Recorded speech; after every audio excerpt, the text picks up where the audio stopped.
Antes eu quero agradecer a tua presença, Miriam, Elaine e Felipe, cumprimentar vocês por essa iniciativa da maior importância para documentar trajetórias e documentar o nosso jornalismo.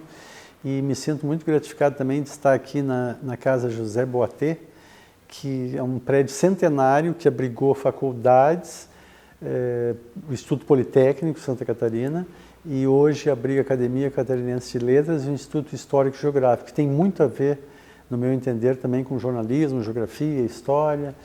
Então é um prazer estar com vocês, agradeço a oportunidade. Bom, o meu nome profissional é Mário Xavier, mas um detalhe importante é que o meu sobrenome é Antunes de Oliveira. Mário Xavier é um nome próprio, composto, e o meu sobrenome é Antunes de Oliveira. Mas em 1980, no meu primeiro grande trabalho profissional, o editor sugeriu que eu assinasse Mário Xavier, e essa ficou a assinatura. Eu nasci em 2 de maio de 1956, em Porto Alegre, capital do estado do Rio Grande do Sul. Segundo o censo da época, a cidade já tinha 500 mil habitantes. Era uma cidade grande. Isso me propiciou um contato assim muito cedo com muitos aspectos de cultura, informação, literatura, que eu vou dar exemplos, que me influenciaram. E ao mesmo tempo tem uma participação muito de viagens para o interior, no Rio Grande do Sul e depois no Brasil, que também me marcaram muito. Então eu vou começar falando sobre, por exemplo, a Feira do Livro. A Feira do Livro, em Porto Alegre, ela tem, ela tem mais que a minha idade, ela está na edição 69. Então eu me lembro, assim, criança, e do meu pai, da minha mãe, ir à Feira do Livro, comprarem os livros, trazerem para casa. Meu pai era um médico, mas tinha uma biblioteca grande em casa. A gente assinava o Correio do Povo, no domingo vinha um caderno de cultura, tinha lá o Mário Quintana. Então, assim, há referências de literatura, de cultura, de jornalismo, que são de tenra idade. Então eu cresci, me sinto muito feliz de ter estudado num grupo escolar público, na Escola Pública Colégio Estadual Júlio de Castilhos, e estudei na Universidade Federal do Rio Grande do Sul. Numa época em que o ensino público era muito valorizado, muito respeitado, e que acrescentava, eu diria também, uma experiência de diversidade. Eu convivi desde pequeno assim com italianos, negros, mulatos, alemães, judeus, árabes. Então, assim, Porto Alegre me propiciou essa vivência de diversidade étnica, cultural, gastronômica, e acho esse um elemento muito importante na formação do jornalista e do ser humano, do cidadão, né? Recordo também da minha infância que o meu pai faleceu muito precocemente, em 68, e eu fui convidado por um casal de tios meus a viajar para Rio e São Paulo, com 12 anos. E a minha mãe me entregou uma câmera fotográfica que ela tinha no tempo de solteira, chamada Caixão, e me instruiu de como usar. E eu tive a coincidência que esse tio tinha sido um professor de história, era um advogado. E cada passeio que ele fazia em São Paulo, no Rio, na capital, no interior, ele no café da manhã fazia anotações. Olha, nós vamos visitar hoje tal lugar, que tem tal história, tal característica. E eu, como um menino, assim, mas eu achei aquele método interessante. E com a minha máquina fotográfica, eu comecei a documentar coisas. Então, essa é uma influência, assim, da infância muito marcante. Bom, outra influência é que o meu pai nasceu no campo, meu avô nasceu no campo, meu bisavô nasceu no campo, meu trisavô, a 700 quilômetros de Porto Alegre. E meu pai tinha, embora fosse um médico, tivesse casado em Porto Alegre, nós nascemos lá, ele viajava com frequência, viagens difíceis pela condição das estradas, mas eu fui batizado no campo. E durante toda a infância e adolescência, ele voltava ao campo. E o que eu vi no campo, no meio dos animais, da natureza, do pampa, do céu? Eu via um rádio amador, alimentado por baterias, um catavento, e a família se comunicando a quilômetros de distância através do rádio amador. E tinha que ter uma comunicação objetiva, tinha que preservar a energia da bateria, tinha um protocolo. E eu achava muito interessante aquilo, o método daquilo. Como eles não tinham alguém para entregar um jornal, não havia uma assinatura, eles reuniam os jornais durante alguns dias e quando alguém vinha da cidade trazia os jornais. E o meu avô, meus tios, quem morava para fora, lia. Também era um fato assim marcante aquilo, né? Tu não está na metrópole, na urbis, tu não tem, mas tu está te informando, te atualizando. Eu tive uma infância também muito normal no sentido assim do que uma criança dos anos 60 tinha. Andava de bicicleta, brincava na rua, tinham jogos de rua com as meninas, com os meninos, jogava futebol. Então era uma época que o trânsito era muito mais tranquilo, não havia esse pânico com violência. Então eu tenho memórias muito gratificantes da minha infância, no começo da adolescência. E um dado comportamental, musical, que eu acho que influenciou muito a mim e a minha geração, eu era pequeno, assim, a gente ficou sabendo dos Beatles, tinham surgido os Beatles. Ah, são os caras com o cabelo mais comprido, que fazem um tipo de música assim, assado. Então, assim, uma das coisas interessantíssimas é que os nossos pais, percebendo o nosso interesse por aquele dado cultural novo, eles nos trouxeram do Uruguai, onde meu pai ia para congresso, Buenos Aires, Uruguai. Eles nos trouxeram um long play dos Beatles em 66, chamado Rubber Soul, que é um long play de muito experimentalismo. E nós ganhamos pelos nossos pais a licença de nos familiarizar com aquela cultura, que influenciou a todos nós e até um irmão meu que virou músico. Então, assim, eu queria trazer a importância de, além da literatura, do jornal, dos estudos intelectuais ou cognitivos, a importância da música, da musicalidade, da criatividade, da arte, como formador e inspirador de temperamentos, caráter e comportamento. Então, assim, a música teve muita presença. A gente ouvia em casa música popular brasileira de vários gêneros, música em espanhol, tangos, boleros, música americana ou estrangeira, mas assim, numa década que era uma década de protesto, era uma década de contracultura. Então, muita informação que eu recebi, que influiu no meu modo de pensar e de buscar, veio pela música. E aí tem um particular ainda mais interessante dentro dessa faixa infância e adolescência.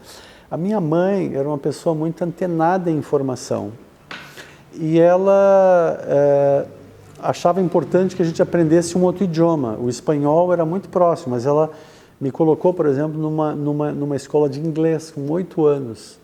Eu estudei inglês dos 8, 9, 10, 11, até os 12 anos.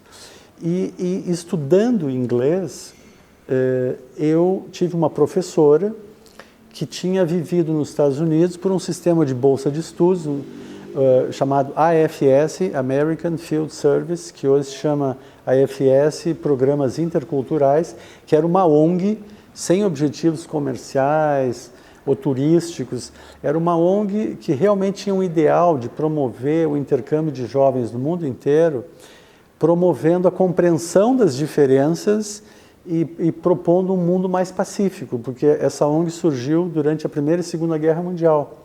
Era um serviço voluntário de ambulâncias no campo de batalha. Quando terminou a guerra, eles disseram, vamos criar uma forma de jovens de diversos países se conhecerem e desenvolverem uma cultura de paz, né? E ela relatava essa experiência e eu fiquei muito atraído por isso. Ir para uma cultura distante, olhar o Brasil de longe, praticar um outro idioma, conhecer jovens de outras nacionalidades. Então essa experiência marcou muito a minha vida, mas antes de participar dela, ainda na adolescência, eu empreendi uma experiência muito interessante que foi viajar de carona, uma coisa que hoje no Brasil não seria possível. Mas com um grupo de amigos, nós saímos de São Paulo para o Rio, para Minas Gerais, pegamos um barco a vapor que fez todo o transcurso do Rio São Francisco até Petrolina e Juazeiro, entramos pelo sertão de Pernambuco até o sertão do Cariri, no Ceará, Crato Barbalha, que é a terra do Padim Padre Cícero. Voltamos por Olinda, Caruaru, Recife. Então, assim, nessa viagem, eu não tinha uma caderneta de anotações, eu não pensava em fazer uma reportagem ou fazer um livro, mas eu tive uma experiência vivencial de um Brasil, de pequenas cidades e vilarejos na beira do rio. Eu tive uma vivência que eu acho que todo jornalista e todo cidadão deveria ter, que é conhecer o interior profundo do Brasil, que não é só das metrópoles, das grandes cidades. Então, aquela foi uma experiência vivencial, de grande importância para mim como brasileiro, para ampliar minha identidade como cidadão e próximo do rural e do interior, né? Veja só, eu me preparo, essa professora de inglês diz assim, olha, esse sistema de bolsa de estudos, eles avaliam vocês pelo desempenho escolar, pela conduta filosófica, psicológica, por entrevistas, mas é muito importante vocês serem pessoas ligadas no mundo, na realidade, na sociedade, terem informações sobre a realidade social, política, econômica. Então, assim, aquilo foi um gatilho que impulsionou na minha adolescência. Eu me candidatei a essa bolsa, havia um comitê local em Porto Alegre, uma seleção estadual no Rio Grande do Sul, uma seleção nacional no Rio de Janeiro, e finalmente em Nova York eles diziam, bom, você foi aprovado e você vai morar 1 ano nos Estados Unidos com tal família, em tal comunidade. Então, assim, essa ida para os Estados Unidos representava um sonho de infância e um sonho de aprendizado, de continuar me conhecendo e me construindo. E eu podia escolher as disciplinas que eu estudaria lá nos Estados Unidos. Então, eu escolhi literatura americana, literatura inglesa, relações humanas, escultura, desenho, arte do filme e ciências do comportamento. Então, assim, esse estudo de ciências do comportamento nos Estados Unidos, nos anos 70, como é que entrou o jornalismo? Tinha acontecido o Watergate, grande escândalo detonado por uma investigação jornalística. A Guerra do Vietnã, depois de muitos protestos da sociedade civil e da imprensa, tinha terminado. Os americanos estavam processando aquilo. A era hippie, a contracultura, tinha deixado marcas muito poderosas de revisão de condutas, do materialismo, da volta à natureza, de um tipo de alimentação mais saudável. Então, eu peguei os Estados Unidos numa efervescência cultural e comportamental e jornalística muito grande. Então, um dia, eu estou lá na família, que me hospedou, nessa bolsa de estudos, eu frequentava uma escola, convivia com jovens de todo mundo, de todos os continentes, periodicamente, conversávamos, eram pessoas de etnias, de religiões, de posições políticas diferentes. Então, aquilo era como um pequeno laboratório da ONU, vamos dizer assim. Era uma representação mundial, assim. E aí um dia eu recebo em casa o The New York Times, que a minha família assinava, que é um jornal pesadíssimo, imenso, e tinha uma revista de domingo dentro do jornal. E eu encontro um artigo imenso sobre o Brasil, detalhando aspectos do golpe militar, da ditadura, como é que tinha sido, como é que... de uma profundidade de dados, de informações, de imagens, que eu nunca tinha tido acesso no Brasil ainda. E eu lendo aquilo também pensei, puxa, mas o poder da informação, da pesquisa, da liberdade de imprensa, eu me senti estupefato por aquilo tudo e ao mesmo tempo assim, acho que foi um grande embrião, olha, esse é um caminho. Quantos anos tu tinha? Eu tinha 18 anos. Então, assim, o ano foi magnífico nesse sentido de conviver com pessoas de vários países, a gente assistia na aula de ciências comportamentais filmes Super 8 sobre diversas questões mundiais, eu assisti em arte do filme vários documentários políticos, sociais, então tudo isso me nutriu. Quando eu voltei ao Brasil, eu me perguntei, bom, o que eu vou fazer? Então, assim, eu tinha sido muito sensibilizado pela sociologia, a antropologia e a psicologia. E toda essa efervescência que eu relatei. Eu olhei o vestibular da Universidade Federal, tinha lá comunicação social e eu pensei, olha, através da comunicação social, do jornalismo gráfico e audiovisual, eu acho que eu vou poder continuar transitando pela sociedade, pela cultura, vou continuar crescendo, ampliando meus horizontes, aprendendo. Esse é o curso que eu vou escolher, e foi assim que eu escolhi. Eu comecei, foi um período interessante também dizer, eu fiz vestibular em 75, entrei em 76 na faculdade. A repressão, a ditadura era muito forte. Havia um movimento estudantil muito potente, né?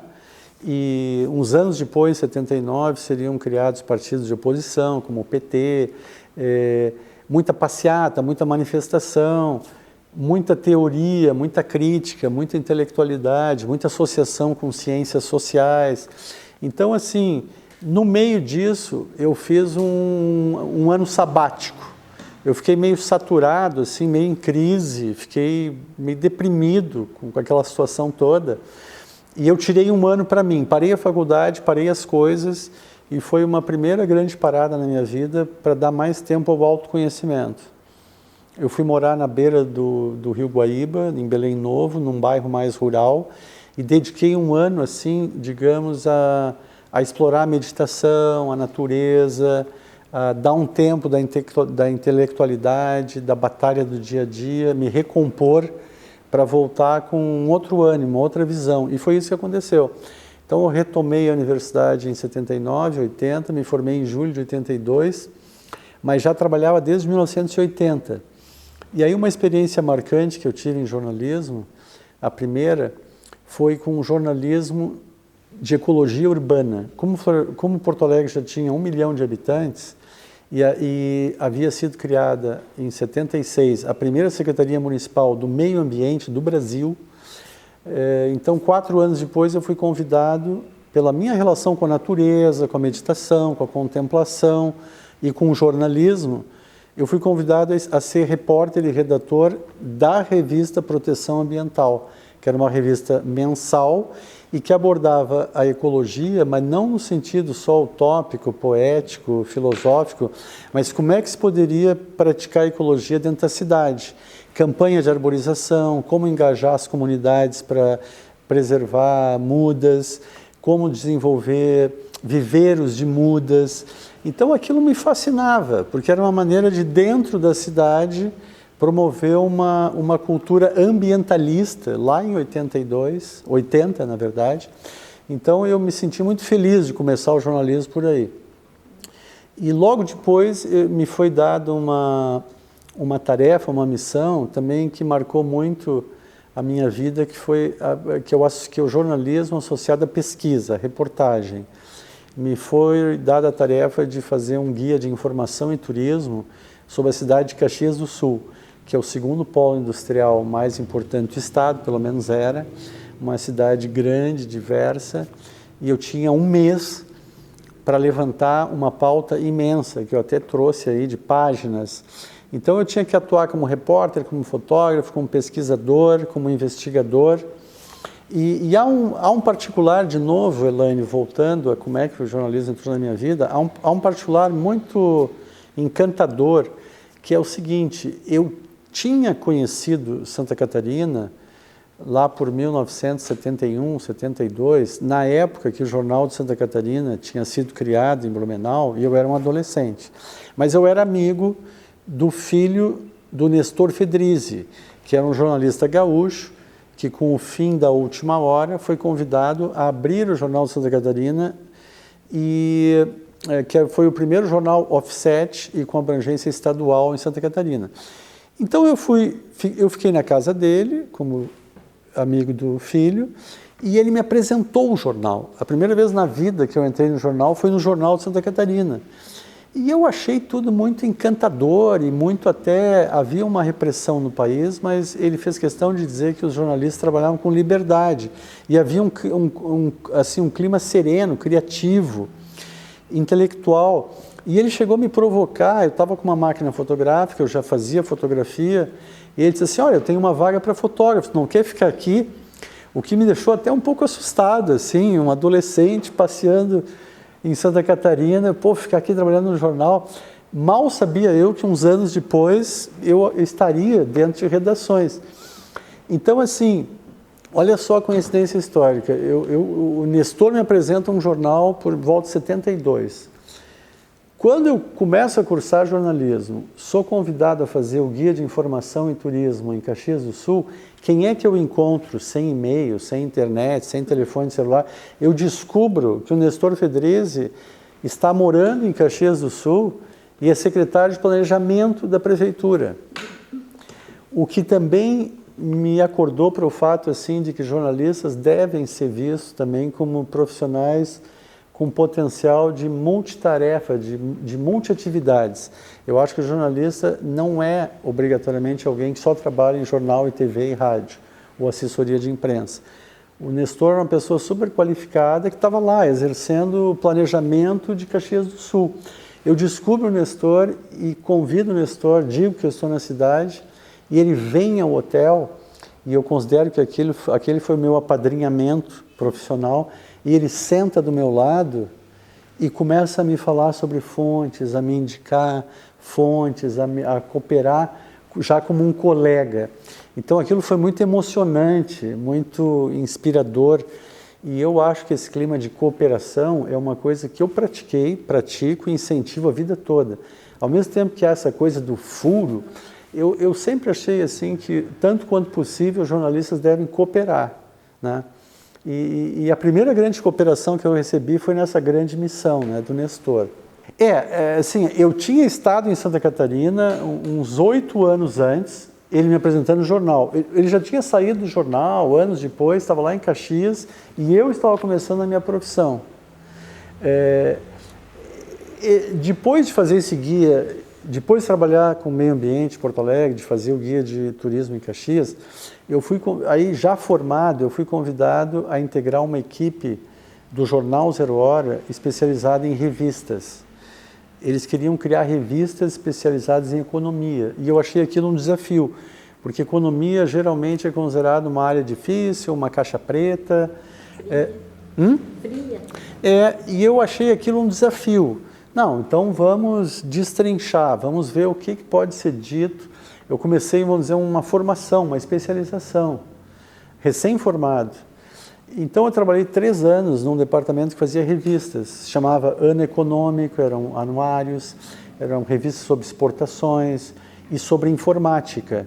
E aí ligou em mim a atenção sobre tecnologia, né?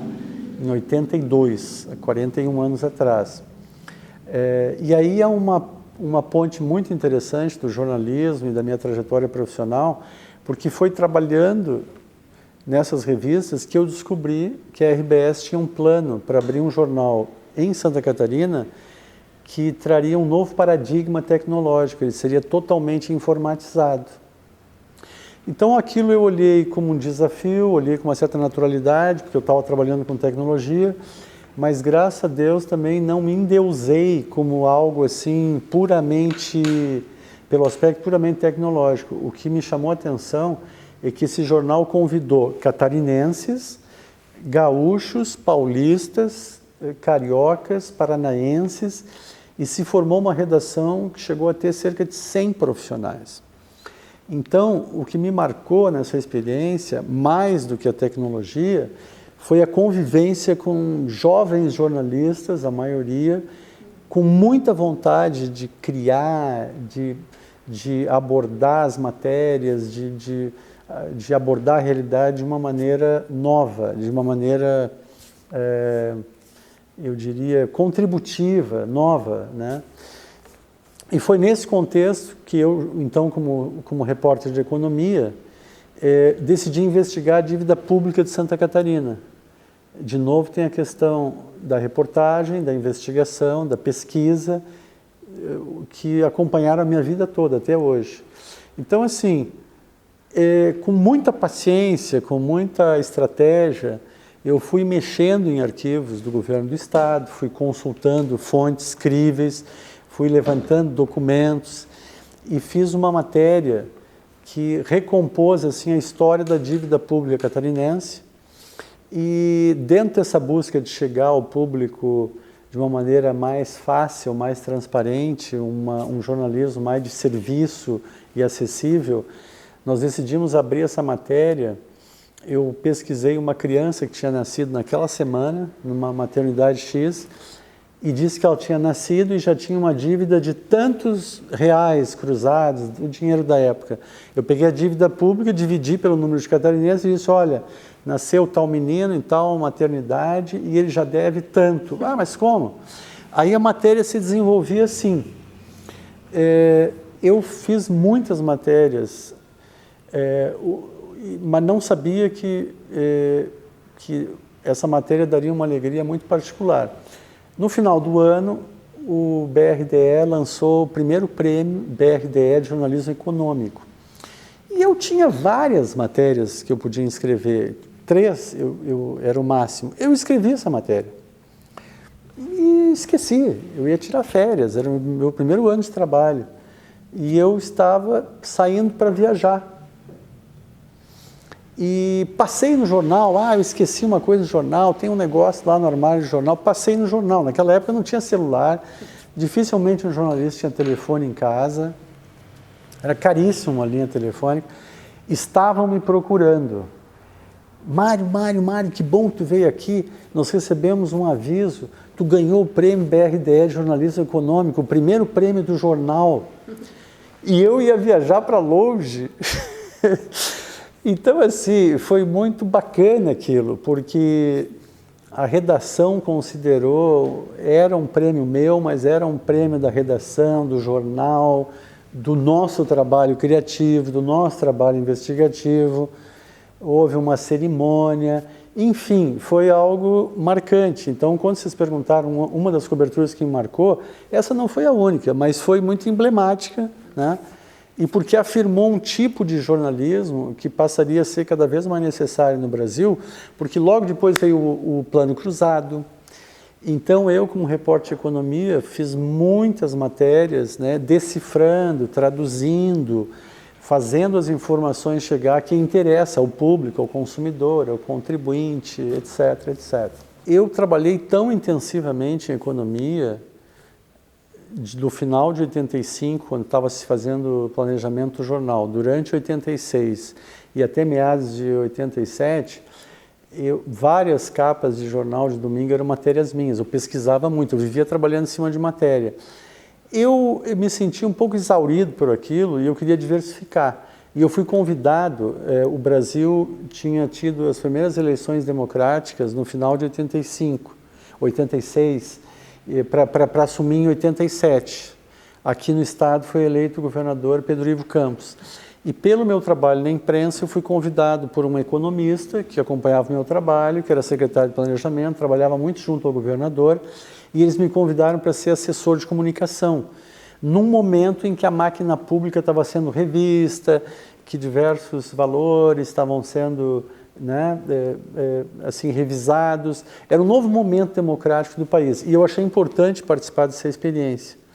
Então, assim, até meio para o estranhamento do jornal e do governo, eu pedi para sair do jornal, porque era muito comum as pessoas acumularem cargos no governo, no jornal, até no sindicato, e eu achei, não, se eu vou me dedicar ao governo, eu vou fazer esse trabalho a fundo. E me desliguei do jornal. Então, assim, esse foi um mergulho que eu fiz no que eu chamo, assim, da compreensão da máquina administrativa de um Estado. Já que nós somos influenciados pelos agentes políticos, os agentes públicos, já que um orçamento, uma parte imensa do PIB vai para essa instituição, né, que supostamente nos representa e atende a sociedade, eu encarei o meu trabalho não apenas como propagandial que o governo fazia, mas pesquisar e entender os meandros de como é que a máquina pública funcionava. Isso foi tão profundo que depois de 1 ano de trabalho, eu descobri uma bolsa da Reuters para jornalistas que propunha tu estudar um tema um ano no exterior. Eu cheguei a me candidatar para essa bolsa, mas eu teria que voltar para uma empresa privada, eu não queria mais fazer esse movimento. Então eu acabei de novo dando um tempo, não foi um ano sabático, mas foram alguns meses. Eu peguei minhas férias e fui para a Índia e para a Europa e deixei uma carta de exoneração assinada, para não implicar em nenhum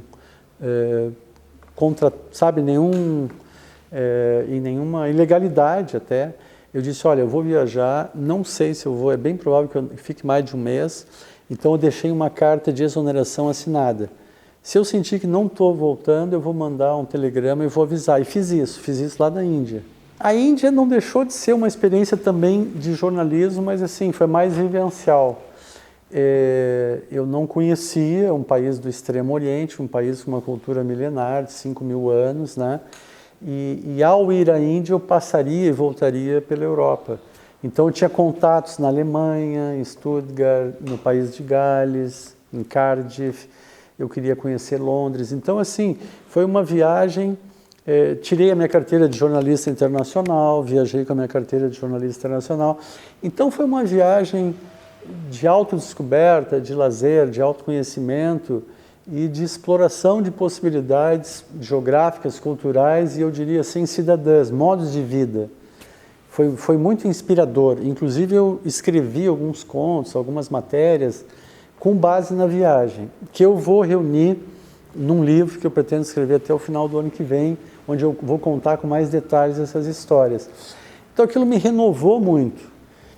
E foi voltando da Europa e conhecendo também muito a presença romana em vários países, os resquícios da presença romana, que eu me inspirei a criar uma microempresa e dei um nome latino, Redactor. Né? Então, assim, o meu turning point, tá? Minha linha divisória assim, de trabalhar só para a imprensa, governo, assessoria, aconteceu depois dessa viagem à Índia e Europa. Eu pensei assim, não, eu posso trabalhar por mim e fazer coisas como jornalista, mas desenvolvendo conteúdos e atendendo diferentes finalidades, que não só as da chamada mídia convencional. Então, esse foi um grande aprendizado que eu tive já aos 32 anos de idade e relativamente assim, apenas 8 anos depois de eu ter começado a trabalhar lá em Porto Alegre como jornalista em 1980. É muito interessante, né? Vou tentar resgatar a cronologia. Eu abro minha microempresa e começo a ver que há uma infinidade de coisas para falar, para prestar serviços. Seja assessoria de imprensa convencional, seja conteúdos de uma revista, os sites ainda não havia, né? Mas assim, depois passaram a existir, a era da internet, mas eu descobri um mundo de possibilidades. Só que aí houve um convite em particular, em 1990, o governador Pedro Ivo, para quem eu já tinha trabalhado como assessor de comunicação no governo, o Pedro Ivo estava com o estado de saúde muito debilitado, era previsível o seu falecimento, a sua morte. E eles desejaram recompor uma equipe grande para dar mostras do profissionalismo, o que o governo tinha feito até então, e até como uma despedida, assim, E eu fui convidado a ser coordenador de imprensa do governo do estado. Foi um cargo que no início me assustou um pouco. Havia um secretário de comunicação, havia um diretor, e eu fui convidado a ser coordenador de imprensa. Mas havia um conjunto imenso de profissionais que eu respeitava, que um cuidaria da capital, outros veículos do interior, o outro das rádios. Era uma mini agência de comunicação trabalhando profissionalmente, né, para fazer um jornalismo de boa qualidade. Então, eu tive uma assessora, faço questão de citar, a Zeni Hatz, uma colega que hoje está fora do nosso convívio. Tive vários colegas, alguns já faleceram. Então, assim, foi uma equipe memorável e eu passei um ano, então, entre o falecimento do governador Pedro Ivo e o governo Maldaner. Quando terminou o governo Maldaner e eu saí do governo, eu continuei trabalhando como autônomo, como empreendedor. E foi criado o jornal A Notícia, que tinha sede em Joinville, decidiu criar um jornal na Grande Florianópolis, que chamava AN Capital, A Notícia Capital. E tinha um comitê de criação desse jornal. E como a Folha de São Paulo tinha criado em 89, não fazia muitos anos, a Folha de São Paulo tinha criado pioneiramente no Brasil a figura do ombudsman de imprensa. Eles entenderam que seria uma oportunidade também nova no jornalismo catarinense e do sul do Brasil, o jornal ter um ombudsman. Então eu fui selecionado com uma pessoa que tinha uma isenção política partidária, que tinha uma trajetória em jornalismo. Eles me acharam com aptidões para desempenhar aquele cargo. Eu fui a São Paulo me instruir com a Folha de São Paulo de como é que funcionava a função. Encontrei lá uma ex-colega de faculdade, que era secretária de redação da Folha, a Eleonora Lucena. Entrevistei o Marcelo Leite, que era o ombudsman da Folha, e estabeleci contatos com a organização dos ombudsman, internacional dos ombudsmans, porque eu falava inglês e tal. Então, assim, assumi a função como um sacerdócio. Eu internalizei aquilo. A crítica de mídia, a representação do leitor na redação. Não havia internet, não havia e-mail, as cartas dos leitores eram algo muito limitado e os jornalistas não estavam acostumados a serem revisados, criticados, questionados por alguém de fora. Então, eu procurei exercer essa função de dois pontos de vista. Um, cooperar com os colegas para revisar, aperfeiçoar algum detalhe de cobertura, de texto, e a outra como um mecanismo da própria empresa de aperfeiçoar o seu produto, que são as duas linhas, por sinais, mais típicas dos japoneses, aperfeiçoamento do produto, e a americana, que é expor publicamente, por colunas, as falhas mesmo do jornal.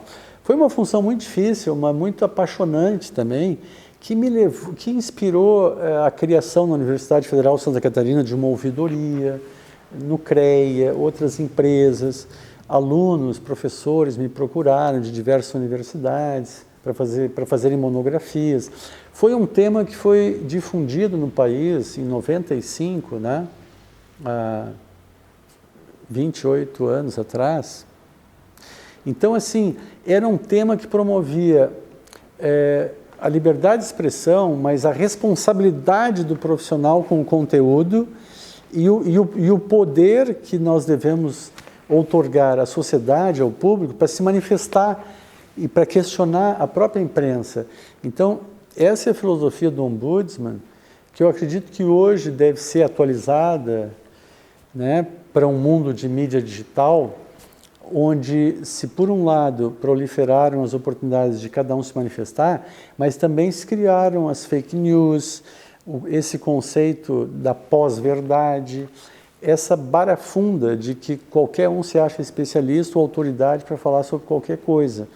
Então, eu entendo que nesse contexto atual de digitalização, mundo virtual, acho que o papel do jornalista, com critério, com conteúdo, com ética, e do ombudsman, ele se faz mais necessário para ajudar a discernir o que é o que e onde a imprensa está falhando ou onde pseudos jornalistas ou comunicadores ou influenciadores estão agindo de uma maneira antiética e até falsa, né?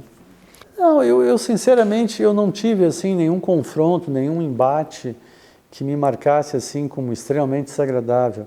Claro que era uma situação assim, era uma cultura nova, mas que eu entendo na época uma editora, subeditora muito importante na construção dessa cultura foi a Nery Pedroso, que é ativa até hoje, muito jornalismo cultural. Eu acho que havia, da minha parte com a editora e com os colegas, acima de tudo, um respeito pelo trabalho, né? Você saber diferenciar, assim, que não está se criticando pessoas, mas se está procurando aperfeiçoar um fazer, né?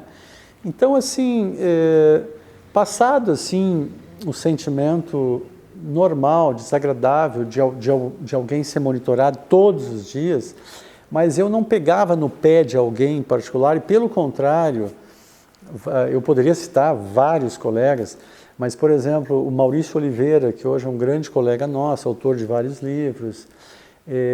Eu me lembro assim que o Maurício estava começando, o Frank Maia, que já faleceu. Eu me lembro assim que eram pessoas que estavam começando no jornalismo e que eu incentivava, que eu elogiava. Eu entendia que o ombudsman não tinha só o papel de achar defeitos, problemas, que ele tinha que elogiar coisas que estavam legais. Então, assim, no balanço, no frigir dos ovos, eu acho que o ombudsman, acho que eu consegui ser, assim, uma instância crítica que trazia assuntos a serem pensados, mas uma instância também positiva, de afirmação daquilo que está legal, que pode ser mais legal ainda. E dei aula nesse meio tempo também. A minha passagem pela docência, eu tenho que dizer, ela foi curta, foi 1 ano, mas foi um ano muito intenso, com todas as experiências da minha vida. Pela minha atuação no mercado e ética e profissional, eu fui convidado a fazer parte da primeira equipe do curso de comunicação social da Unisul, que se instalava na Grande Florianópolis, em Palhoça. Era um novo campus. O interessante dali é que eu fui convidado a dar 2 disciplinas que eu amei, amava, amo e considero que devam continuar sendo fundamentais na formação de jornalistas, que é a formação teórica. A minha disciplina é Teoria da Comunicação e Jornalismo Comparado. Então, aproveito para dizer o seguinte, acho que os cursos atuais e futuros, eles precisam cuidar de um estofo intelectual, crítico, cultural, teórico, e tem que dar uma ênfase na formação prática, técnica, porque jornalismo, reportagem, redação, texto, conteúdo e mais na frente literatura, é escrita, e escrita só se faz escrevendo, todo dia. Eu escrevo há 43 anos e acho que todo dia é um novo desafio escrever. Então, o jornalista que não tiver isso em mente, não quiser continuar aprendendo, enriquecendo, ele não está na profissão certa. Então, assim, eu tenho uma lembrança boa daquela época. Por exemplo, um aluno assim de primeira fila que me marcou e que hoje eu vejo com orgulho também onde chegou foi o Fernando Evangelista, que lançou agora Crônicas Amarelas e tal. Então, assim, a gente também desenvolve relações com alguns alunos, vê os potenciais emergindo. Outra coisa curiosa é que, ao mesmo tempo, eu fui convidado para dar aula num curso que também surgia, que era de Naturologia Aplicada, que era o primeiro do Brasil em nível superior. E eu fui convidado para dar uma disciplina, um tópico especial, que era meditação. Então, assim, eu frequentava aquela universidade para formar novos comunicadores, jornalistas e formar novos naturólogos. Muitos deles estão por aqui, alguns se comunicam comigo até hoje, e eu me sinto feliz por essa junção, essa harmonia, essa possibilidade que eu tive de integrar assim 2 campos da minha vida, do meu ser, que permanecem também vivos até hoje. Isso é muito interessante até como campo de trabalho e como abertura do enfoque assim de o que um jornalista pode fazer. Então, veja bem, estudo de caso, study case ou case study, é um termo muito genérico, muito amplo, muito geral, que é usado no meio científico, no meio cultural, no meio mercadológico, no meio de recursos humanos. O estudo de caso, claro, com gradações diferentes, mas é basicamente tu relatares de uma maneira sintética, com precisão, com base na realidade, o que me puxa o meu jornalista, com base na realidade, tu descreveres uma história que tem um começo, um meio, um fim, e tem um ensinamento, tem um aprendizado a passar, tem um benefício social a ser replicado. Então, o que me atraiu ao estudo de caso é que são histórias curtas, vamos dizer assim, só que não são ficcionais. E são com base na realidade econômica, mercadológica, de recursos humanos, de meio ambiente, de cultura, cidadania, turismo.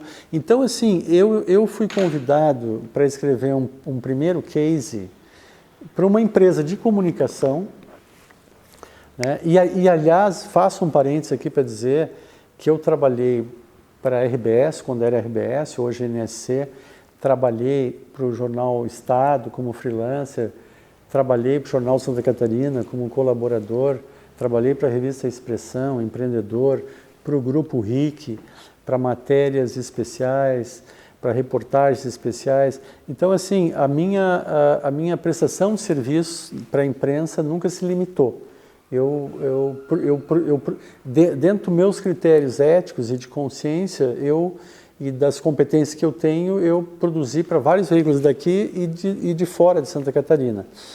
Mas voltando ao estudo de caso, então, da minha base de jornalismo, redação, pesquisa, método, eu vi nesse campo uma ótima maneira assim de eu fazer pequenas e rápidas reportagens, mas muito profundas, congruentes, coerentes e que tinham um papel contributivo dentro de uma organização.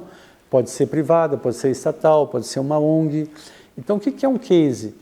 A gente pesquisa uma origem de uma situação, de um problema, de um cenário, a gente relata o que foi feito para resolver, para equacionar, para transcender aquela dificuldade, aquele desafio, e reporta os resultados colhidos com base na realidade. Então é um método de trabalho muito atraente para mim, porque eu continuava aprendendo sobre inúmeras áreas, de uma maneira concentrada. Um case às vezes levava 1 mês, 2, 3, mas ele tinha um início, meio e fim, tinha um desfecho, e alguém poderia se beneficiar daquela história para múltiplos fins, internos, de gestão, para treinamento ou para um reconhecimento público sob a forma de um prêmio, né? Então eu passei em Santa Catarina a ser um especialista na criação de cases. Eu pego a história quando já aconteceu, mas eu reestruturo. Algumas pessoas chamam contemporaneamente, o termo da moda é storytelling. Eu prefiro chamar de estudo de caso, né? O foco que mais me apaixona é encontrar na realidade os elementos de sucesso. Não, isso é muito importante. Eu acho que eu acho que é um dever que eu tenho com a sociedade, especialmente com os jornalistas. Todo mundo sabe que a carteira de trabalho, que a CLT foi criada no governo Vargas há muitas décadas, e apesar de críticas assim ou assado sobre o custo do empregado, a verdade é que a gente teve proteção social, direitos sociais adquiridos, e que nas últimas décadas, isso começou lá pelos anos 90, uma tendência mais neoliberal, se começou essa tendência de pejotização, foi criado esse termo, de começar a contratar não só jornalistas, mas outros profissionais por pessoa jurídica. Eu não fiz essa escolha completamente consciente das consequências que isso poderia ter. Eu me tornei um empreendedor autônomo, eu tinha que ter uma microempresa, uma personalidade jurídica, e é através dela que eu prestei muitos trabalhos. Só que o preço disso é muito alto, e nós temos, e eu tenho vivido e vejo colegas vivendo, o quê? A Previdência Social fez uma reforma em 1999 que desconsiderou na aposentadoria das pessoas que se aposentaram depois de 1999 e antes de 2019 agora, ela simplesmente desconsiderou todas as contribuições anteriores a 1994. Acontece que muitas pessoas tiveram bons empregos justamente nessa época, inclusive jornalistas. E muitos que passaram para o sistema autônomo, como empreendedores, como eu, passamos a recolher por salários de contribuição menores. Isso virou um tema que subiu ao Superior Tribunal de Justiça, o STJ, e depois ao Supremo Tribunal Federal, ao STF. Há uma quantidade de aposentados no Brasil, não só jornalistas, mas muitos jornalistas, que foram penalizados por uma regra de transição inconstitucional. O Supremo Federal deu ganho de causa aos aposentados nesse tema que ficou conhecido como revisão da vida toda, abreviada por RVT. Mas até agora o INSS opõe embargos, complica, protela e nós não estamos recebendo os nossos direitos. Então, assim, a minha história fica de alerta, mesmo que eu resolva que essa questão se equacione nos próximos anos, mas com muita demora, muito sofrimento.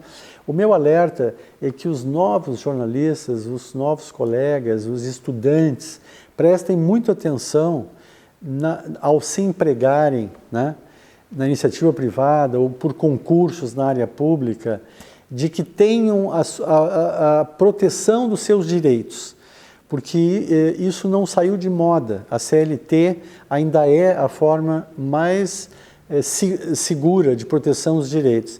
Então, assim, é quase impossível para um jornalista e para a maior parte dos brasileiros investir em previdência privada, em planos particulares de saúde. Então, assim, há uma questão social, há uma questão ligada ao etarismo, ao ageísmo, ao envelhecimento, que os novos colegas têm que prestar atenção. E acho que até as nossas entidades de classe, a Federação Nacional dos Jornalistas, os sindicatos, as universidades, elas têm que estarem atentas a esses pormenores, não só da formação profissional, mas da regulação dos direitos profissionais. E quanto a esse particular, eu diria também o seguinte: quando o jornalista faz um plano de vida e carreira aos 20 e poucos anos, eu recomendo que ele pense alternativas de trabalho e de geração de renda e de empregabilidade que não seja focado apenas tão somente nos grandes veículos de comunicação tradicionais, rádio, TV e jornal, mas que ele pense em outras oportunidades de emprego, de empregabilidade, que envolvem as organizações da sociedade civil, envolvem organismos públicos, empresas públicas. Então, acho que a carreira de jornalista tem que ser olhada de uma forma mais ampla como um comunicador, um profissional com aptidão para contribuir nas mais diversas áreas, que não só a imprensa diária. Esse é um recado que eu gostaria de deixar. Não, é muito interessante essa pergunta. Eu ouvi uma máxima quando eu tinha 18 anos que dizia assim: autodescoberta, né, que é um sinônimo de autoconhecimento, e participação social são conceitos simultâneos e inseparáveis, né? Esse é um tipo de um lema, um enunciado, uma máxima que eu apliquei a vida toda e que eu também propago hoje aqui nessa entrevista. Eu acredito que quanto mais tu queres contribuir socialmente, mais qualitativamente, melhor tu tem que te conhecer e te trabalhar em você mesmo. E eu acredito que as universidades, a formação jornalística, o convívio entre colegas, os conhecimentos que cada um possa ir buscar em outras fontes, devem incluir o conhecimento de si, o trabalho consigo. E a meditação passa a ser vista aí não como uma alienação, como uma fuga, como um subterfúgio, mas como uma maneira de criar mais discernimento, criar mais harmonia, porque eu entendo que o foco do método, da criatividade, reside também em quanto que o teu estado de espírito consegue estar em paz e tu podes criar com mais fluência. Eu conjugo o potencial de criatividade ao grau de contentamento, de alegria, de harmonia interior que tu consegue preservar. Então a minha busca foi essa. Nem sempre é fácil, nem sempre está disponível, mas é uma busca que eu acho que todo ser humano tem que empreender em qualquer profissão. Autodescoberta, autoconhecimento, participação social. E eu agregaria, Elaine, Miriam, Felipe, uma outra máxima que eu cunhei há muito tempo, e acho que é um mote também, uma espécie de um koan, assim, ele meio que quebra os padrões convencionais de raciocínio intelectual, mas eu acho muito interessante uma máxima que eu cunhei como a mídia somos nós. Então veja bem, existe um aparato de mídia, a indústria do jornalismo, existem as redes ditas sociais, existe toda uma parafernália virtual, digital, mas eu entendo que um dos maiores desafios da contemporaneidade para um cidadão, para um intelectual, mas especialmente para um jornalista, para um comunicador, é ele ter a consciência que ele é um medium, ele é uma mídia, ele é, em primeiro lugar, o receptor, o processador e o emissor de conteúdos. Então, assim, nós voltamos para aquela responsabilidade. Cada indivíduo, cada cidadão tem o dever de trabalhar em si a filtragem das informações, o processamento das informações. Para isso, tu precisa pluralidade de ideias, de informações, tu precisa debate, tu precisa interação, tu precisa investigação, para que tu possa difundir conteúdos mais benéficos. Acho que nós nunca teríamos chegado a uma época de pós-verdade ou fake news se nós tivéssemos mais presente essa consciência, essa responsabilidade. Ou seja, a mídia não é uma responsabilidade só do dono do jornal ou de um operário, de um funcionário de jornal. A mídia é uma responsabilidade coletiva que, na medida que cada cidadão internalizar, nós vamos prestar mais atenção, de novo, no que nós ouvimos, o que nós filtramos e o que nós passamos adiante, o que nós reproduzimos. Eu acho que o jornalismo, do seu modo, e como outras profissões, ela exerce uma atração, um apelo, ela tem um glamour. Muitas pessoas, de uma maneira, eu acho até um pouco ingênua, elas veem alguém na TV, veem um âncora, veem uma moça fazendo uma reportagem, uma pessoa viajando pelo mundo. Acho que há, às vezes, uma glamourização do poder, do status que o jornalista tem. Isso é verdade, em parte. É verdade que muitos veículos têm condições de manter profissionais que vão a campo, que vão ao mundo, reportam, analisam, questionam, criticam. Isso é fundamental.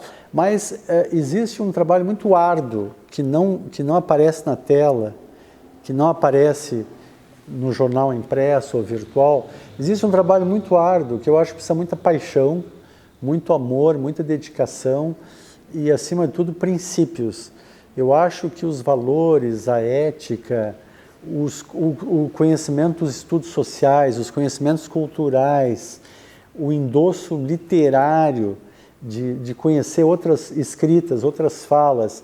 Eu acho que a formação do jornalista e do comunicador tem que ser cada vez mais humana, tem que valorizar, né, valores cada vez mais humanos, sensíveis, né, para não se deixar atropelar por essa velocidade excessiva do automatismo, do superficialismo, do sensacionalismo, da frivolidade, desse caça-clique, né?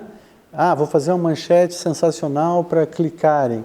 Então, eu acho que o papel do jornalista continua muito importante, não vejo a imprensa decaindo, mas não, novas formas de comunicação, imprensa, novas formas de jornalismo, novos jornalistas, homens e mulheres, são necessários para acompanhar e construir uma nova realidade que se quer, que é mais justa, é mais harmônica, que tem uma distribuição de renda mais equitativa, que não é tão violenta ambientalmente, que é mais pacífica, que é mais plural, que é mais diversa e que tem mais liberdade de expressão.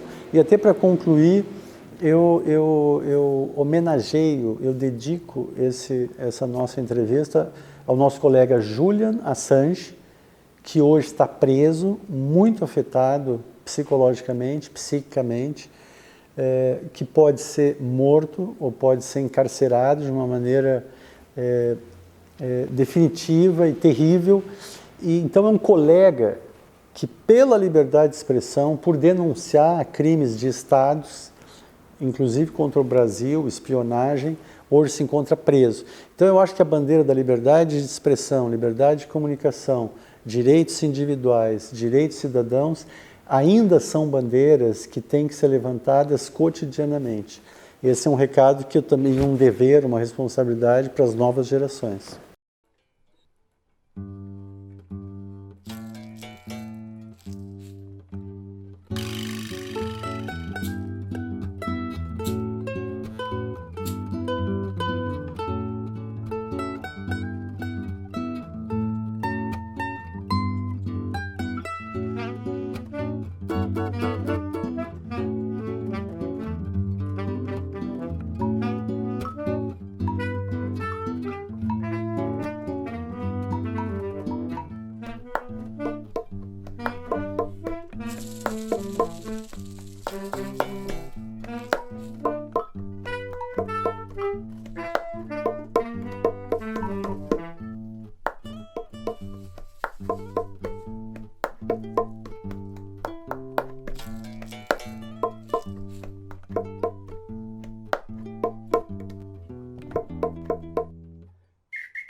Mário, e essa foto aqui com o Jando, o que é? O meu pai era médico e ele dirigia um serviço de assistência médica domiciliar de urgência, o SAMDU. O governador do estado era o Leonel Brizola, o presidente da República era o João Goulart. Então, em algumas cerimônias, em algumas situações, eu participei assim, formalmente na cidade, mas principalmente viajei para o interior. O meu pai ia inaugurar um posto, levar uma viatura, levar profissionais, e eu sentia assim a saúde chegando onde tinha que chegar. É quase como que o embrião do SUS, né? Exatamente. A Sandu, eu me lembro da Sandu. Exatamente. Lá em São Borja tinha, quando a pessoa passava mal, chamava Sandu, era uma ambulância. E Mário, de quem é essa foto? Esse é o meu bisavô, Ildefonso Soares Pinto, que nasceu ainda no século XIX, e nessa época aqui ele se graduou em Direito com laurea na Universidade Federal do Rio Grande do Sul. Ele era jornalista, diretor do jornal A Federação, no começo do século XX, e era engenheiro, foi secretário de obras. Então foi uma figura pública e devotada assim, ao bem comum, vamos dizer assim, que me inspirou muito intelectualmente e pelos genes, né? Mais um jornalista, né? Mais um jornalista. Bom, essa é uma amostra da minha produção como autor e eventualmente para ter livros que eu pesquisei e editei para terceiros. O livro Coronel Freitas e a Colônia Militar de Chapecó foi uma investigação a fundo que eu fiz, um trabalho de reportagem muito grande em Santa Catarina, no Rio de Janeiro, em arquivos históricos, e que mostra os primórdios de Xanxerê e a colonização do oeste catarinense. É uma espécie de carteira de identidade do oeste. E é um exemplo assim, do tipo de trabalho que eu gosto muito de fazer, que é recuperar a história de uma maneira jornalística, literária, com facilidade de acesso ao público e, quando possível, projetos sociais que envolvem doações e interações com a comunidade.